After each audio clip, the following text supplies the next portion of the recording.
Hello everyone, welcome back to our channel. Today in this tutorial I am going to show you how to create avatar in Snapchat. To create avatar in Snapchat, firstly open your Snapchat application. After that, tap on your profile at the top left corner of your screen.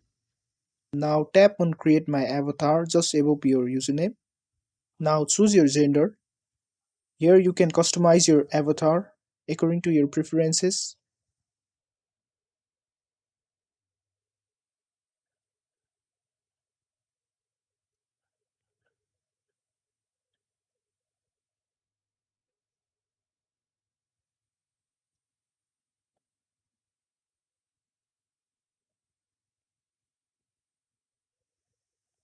Now tap on save at the top right corner of your screen. This is how you will be able to create an avatar in Snapchat. If you found this video to be helpful, go ahead and give us a like. Also, don't forget to subscribe to our channel and press that notification bell so that you'll never miss another upcoming videos from us. Thank you and see you in next video.